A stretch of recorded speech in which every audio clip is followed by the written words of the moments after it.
जय हिंद दोस्तों, स्वागत करते हैं आपके अपने ही YouTube channel GS learning group में। अगर आपने अभी तक हमारे चैनल को सब्सक्राइब नहीं किया तो सब्सक्राइब कर लें, लाइक करें, कमेंट्स करें और शेयर ज़रूर करें। अभी तक हमने पढ़ा था मौलिक अधिकार के बारे में, ठीक। भाग 1 संघ एवं उसका राज्य क्षेत्र, भाग 2 नागरिकता के बारे में पढ़ लिया, भाग 3 मौलिक अधिकार। आशा करते हैं समझ में आ गया होगा। अब बात करेंगे भाग 4 राज्य के नीति निर्देशक तत्व। राज्य के नीति निर्देशक तत्व का उल्लेख अनुच्छेद 36 से लेकर के 51 में किया गया है, ठीक है। भाग 4 में राज्य के नीति निर्देशक तत्वों का वर्णन किया गया है। किसमें भैया? भाग 4 में राज्य के नीति निर्देशक तत्वों का वर्णन किया गया है। जो राज्य के नीति निर्देशक तत्व हैं राज्य के जो नीति निर्देशक तत्व हैं वो कहाँ से लिए गए हैं? आयरलैंड से लिए गए हैं। कहाँ से लिए गए हैं? आयरलैंड से लिए गए हैं। राज्य के नीति निर्देशक तत्व कहाँ से लिए गए हैं? आयरलैंड से लिए गए हैं।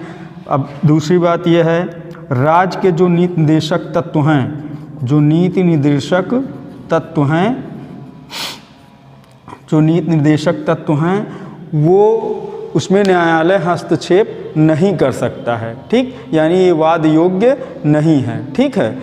अगर राज्य के नीति निर्देशक तत्वों में जो बताया गया, अगर राज्य उसका उपबंध नहीं करता है तो न्यायालय उस पर हस्तक्षेप नहीं करेगा, ठीक, क्योंकि ये राज्य द्वारा जो है बनाया जाता है, ठीक है ना। तो राज्य के नीति निर्देशक तत्वों में न्यायालय हस्तक्षेप नहीं कर सकता, ये वाद योग्य नहीं है। दूसरी चीज़, जो संविधान बनाने वाले थे, संविधान के निर्माणकर्ता जो थे, जो विद्वान थे, उनका राज्य के नीति निर्देशक तत्वों को शामिल करने का मुख्य उद्देश्य यही था कि राज्य में कल्याणकारी योजनाएं स्थापित की जाएं, राज्य एक कल्याणकारी व्यवस्था बनाई जाए राज्य में, ठीक। यही मुख्य उद्देश्य था उन लोगों का।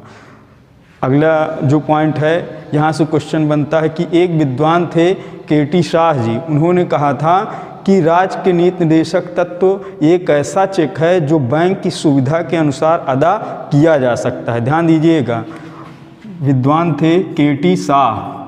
केटी शाह जी ने कहा था कि राज्य के नीति निर्देशक तत्व एक ऐसा चेक है जो बैंक की सुविधा के अनुसार अदा किया जा सकता है। ये किसने कहा था? केटी शाह जी ने कहा था। राज्य के नीति निर्देशक तत्वों को अनोखी विशेषता का वर्णन या किसने कहा था अनोखी विशेषता? डॉक्टर भीमराव अंबेडकर जी ने कहा था, ठीक। अनोखी विशेषता राज्य के नीति निर्देशक तत्वों को किसने कहा था? डॉक्टर भीमराव अंबेडकर जी ने कहा था। राज्य के नीति निर्देशक तत्वों के द्वारा ही महात्मा गांधी ने पुनः राम राज्य की कल्पना की थी। पुनः राम राज्य की कल्पना की थी। ध्यान देना, बहुत क्वेश्चन पूछा जाता है कि किस व्यक्ति ने पुनः राम राज्य की कल्पना की थी? तो महात्मा गांधी ने। और किस संबंध में की थी? राज्य के नीति निर्देशक तत्वों के संबंध में, ठीक। आशा करते हैं समझ में आ गया होगा। अब बात करते हैं अनुच्छेद 36। अनुच्छेद 36 में राज्य के नीति निर्देशक तत्वों की परिभाषा का वर्णन किया गया है।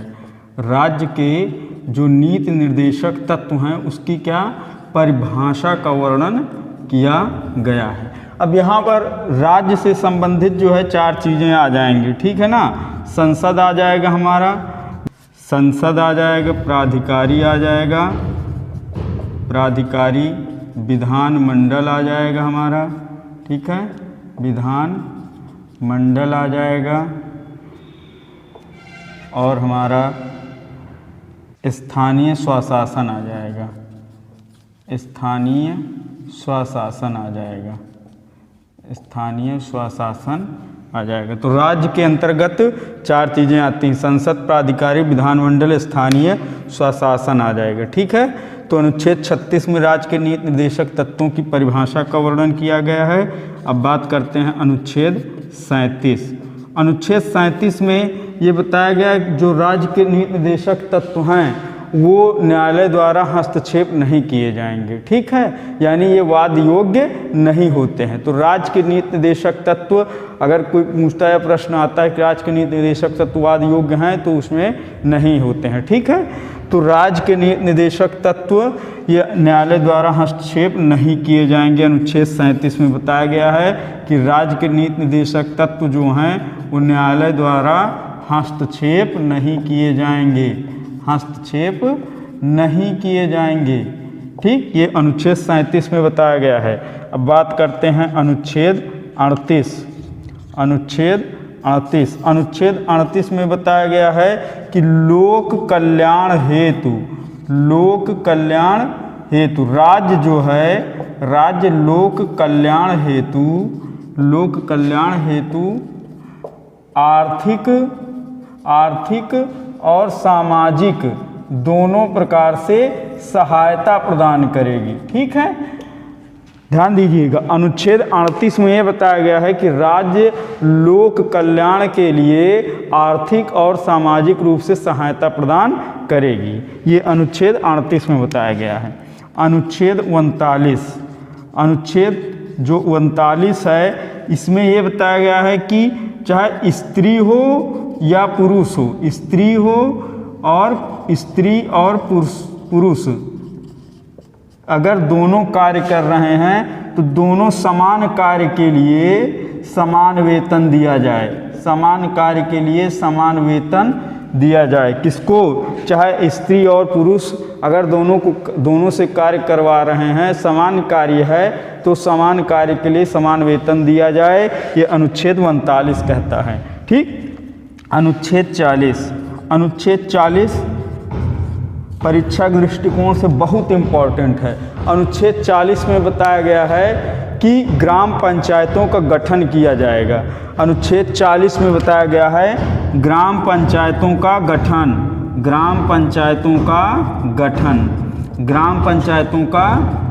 गठन बताया गया है अनुच्छेद 40 में। इसी के तहत महात्मा गांधी जी ने पुनः राम राज्य की कल्पना की थी। तो यहाँ से क्वेश्चन ये भी बन जाएगा कि किस व्यक्ति ने पुनः राम राज्य की कल्पना की थी? तो महात्मा गांधी ने। किस अनुच्छेद के तहत? अनुच्छेद 40 के तहत ग्राम पंचायतों का गठन इसमें वर्णन किया गया है। अनुच्छेद 40 हो गया। अनुच्छेद 41। अनुच्छेद 41 में किसी विशेष परिस्थिति में जैसे कि बेरोजगारी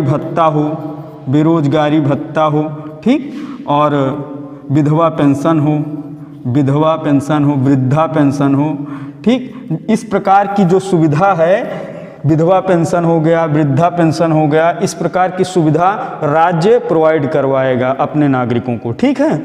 अनुच्छेद 41 में कुछ विशेष परिस्थितियों में जैसे कि बेरोजगारी, विधवा, वृद्धा पेंशन में राज्य सहायता प्रदान करेगा। अनुच्छेद 42 के तहत ये बताया गया है कि जो गरीब महिलाएं हैं, ठीक, जो गरीब महिलाएं हैं, प्रसव के दौरान राज्य उनको सहायता प्रदान करेगा। ठीक है। अगर कोई गर्भवती महिला है तो प्रसव के दौरान राज्य उसकी सहायता प्रदान करता है। आप देखते होंगे एम्बुलेंस को फ़ोन करते हैं, एम्बुलेंस आ जाती है तुरंत। किस लिए आ जाती है? क्योंकि राज्य सहायता प्रदान करता है। ठीक है। जो गरीब महिलाएं होती हैं उनको ले जा कर के अस्पताल में भर्ती करवाते हैं। ठीक, तो ये अनुच्छेद 42 हमारा कहता है कि गरीब महिलाओं को प्रसव के दौरान राज्य सहायता प्रदान करेगा। अब बात करते हैं अनुच्छेद 43। अनुच्छेद 43 हमारा कहता है कि जो श्रमिक हैं हमारे, जो श्रमिक भाई हैं, उनको उचित मजदूरी दी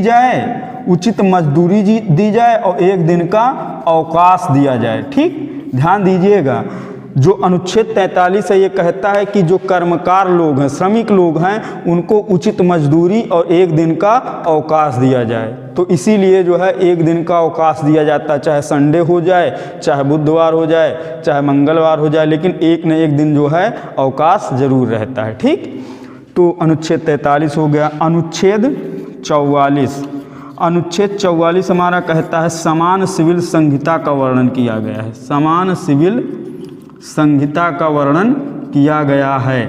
ये क्या है भैया? समान सिविल संहिता क्या है? समान सिविल संहिता का मतलब ये होता है कि कोई भी उच्च पद हो सरकारी, अगर कोई भी उच्च पद होते हैं तो वहाँ पर भेदभाव त्याग करके सभी जातियों को समान अवसर राज्य उपलब्ध करवाएगा। ये होता है अनुच्छेद 44 समान सिविल संहिता। अगर इसमें कोई भी उच्च पद निकलते हैं तो भेदभाव को त्याग करके राज्य सभी जात के लोगों को अवसर उपलब्ध करवाएगा। ये हो जाएगा अनुच्छेद 44। अनुच्छेद 45, अनुच्छेद 45 हमारा, अनुच्छेद 45 में कहा गया है कि 6 से 14 वर्ष तक के बच्चों को, 6 से 14 वर्ष तक के जो बच्चे हैं उनको निःशुल्क शिक्षा प्रदान की जाए, निःशुल्क शिक्षा और उनकी देखरेख की जाए। ठीक, ध्यान दीजिएगा। इससे पहले हमने बताया था मौलिक अधिकार अनुच्छेद 21 का में, अनुच्छेद 21 का में बताया था कि जो 86वां संविधान संशोधन हुआ था, 86वां संविधान संशोधन हुआ था 2002 में, उसमें मौलिक अधिकार था उन लोगों का, 6 से 14 वर्ष तक के बच्चों को पढ़ने का मौलिक अधिकार था। लेकिन यहाँ पर पढ़ने का भी अधिकार राज्य उपलब्ध कराएगा, उनकी देखरेख भी करेगा। ठीक, इसीलिए आप देखते होंगे प्राइमरी स्कूल में निःशुल्क शिक्षा प्रदान की जाती है, कक्षा 8 तक जो है निःशुल्क शिक्षा प्रदान की जाती है। क्यों? क्योंकि राज्य अनुच्छेद हमारा कहता है कि राज्य जो है 6 से 14 वर्ष तक के बच्चों को निःशुल्क शिक्षा और उनकी देखरेख करेगा। ठीक, अनुच्छेद 45 में निःशुल्क शिक्षा का वर्णन किया गया है। अब बात करते हैं अनुच्छेद 46। अनुच्छेद 46, अनुच्छेद 46 में अनुसूचित जाति, अनुसूचित जाति, अनुसूचित जनजाति, अनुसूचित जनजाति और पिछड़ी जाति जो हैं, ठीक, इनकी अभिवृद्धि के लिए, इनके विकास के लिए आर्थिक और शैक्षिक सहायता प्रदान करेगा कौन? राज्य। तो ध्यान दीजिएगा, अनुच्छेद 46 में अनुसूचित जाति, अनुसूचित जनजाति और पिछड़ी जाति की आर्थिक की अभिवृद्धि के लिए, विकास के लिए राज्य जो है आर्थिक और शैक्षिक सहायता प्रदान करेगा। ठीक, अनुच्छेद 46 में इसका वर्णन किया गया है। अनुच्छेद 47, अनुच्छेद 47, इसमें क्या है? इसमें जीवन स्तर को सुधारने के लिए, जीवन स्तर को सुधारने के लिए पोषाहार, पोषाहार उपलब्ध करवाना, सुधारने के लिए पोषाहार उपलब्ध करवाना। ठीक, आप लोग देखते होंगे कि स्कूलों में, प्राइमरी स्कूलों में मिड डे मील की शुरुआत की गई है। क्यों? क्योंकि जो बच्चे होते हैं उनके जीवन स्तर को सुधारना होता है, अच्छा सा उनको पोषण युक्त खाना देना होता है। ये अनुच्छेद 47 कहता है हमारा कि आप जो है ऐसा उपलब्ध कराओ। आंगनवाड़ी में देखते होंगे तमाम पौष्टिक चीज़ें जो है आपको उपलब्ध कराई जाती हैं। ठीक, क्यों? क्योंकि अनुच्छेद 47 हमारा कहता है। ठीक है ना। अब बात करते हैं अनुच्छेद 48, अनुच्छेद 48, अनुच्छेद 48 में कृषि से संबंधित, कृषि से संबंधित उपकरण, कृषि से संबंधित जो उपकरण हैं, कृषि से संबंधित जो उपकरण हैं एवं बीज, ठीक, इनको उपलब्ध कराएगा। कौन? राज्य उपलब्ध कराएगा। कृषि संबंधित उपकरण जैसे हमारे हो गए जो उपकरण होते हैं, जैसे कि मशीन, चारा काटने वाली मशीन हो गई। ठीक, तमाम प्रकार के जो बीज हैं, उर्वरक हैं, वो कौन उपलब्ध कराएगा? राज्य सरकार उपलब्ध कराएगा। देखते हैं खाद वगैरह जो मिलते हैं, बीज वगैरह जो मिलते हैं, वो सब सहकारी समितियों में मिलते हैं। ठीक, तो ये हमारा अनुच्छेद 48 कहता है कि कृषि से संबंधित उपकरण जो है, बीज जो है, वो कौन उपलब्ध करवाएगा? राज्य सरकार उपलब्ध करवाएगी। ठीक,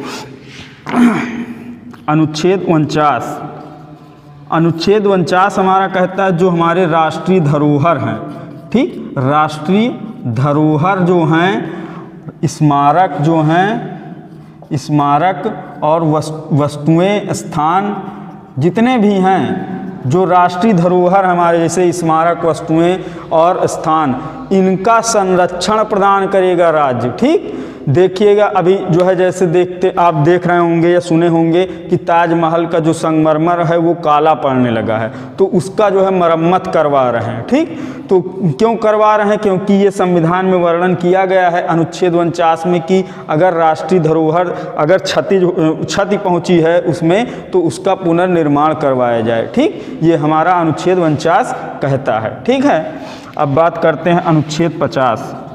अनुच्छेद 50 में कार्यपालिका से न्यायपालिका का पृथक्करण बताया गया है। कार्यपालिका से न्यायपालिका का पृथक्करण, कार्यपालिका से न्यायपालिका का पृथक्करण यानी अलगाव, यानी कि कार्यपालिका जो है वो न्यायपालिका जो है वो कार्यपालिका के ऊपर निर्भर नहीं रहेगी, वो अलग है एकदम। ठीक, नहीं तो पता लगे भैया प्रधानमंत्री जी हैं, वो जो चाहेंगे वही न्यायपालिका करेगी, लेकिन ऐसा नहीं है। न्यायपालिका जो है सबसे अलग है, वो जो अपना निर्णय देगी, जो भी न्याय करेगी, वो सबसे अलग रहेगा, किसी के दबाव में रहकर नहीं करती है। ठीक, ये हमारा अनुच्छेद 50 कहता है कि कार्यपालिका से न्यायपालिका का पृथक्करण हो गया है। ठीक, अब बात करते हैं अनुच्छेद 51। अनुच्छेद 51 में राज्य जो है अंतर्राष्ट्रीय सुरक्षा को बनाए रखने का प्रयास करेगी। राज्य है वो अंतर्राष्ट्रीय शांति एवं सुरक्षा को बनाए रखने का प्रयास करेगी, ये अनुच्छेद 51 कहता है। ठीक है, अगर अंतर्राष्ट्रीय कोई सुरक्षा वाली बात आती, शांति वाली बात आती है, तो राज्य उसमें अपनी सहायता प्रदान करेगा। ये हो जाएगा हमारा अनुच्छेद 51। तो आशा करते हैं आप लोगों को समझ में आ गया होगा। भाग 4 राज्य के नीति निर्देशक तत्व अनुच्छेद 36 से 51 तक आप लोगों को समझ में आ गया होगा। अगर वीडियो पसंद आए तो लाइक करें, सब्सक्राइब करें, शेयर करें, कमेंट्स करें। जय हिंद दोस्तों।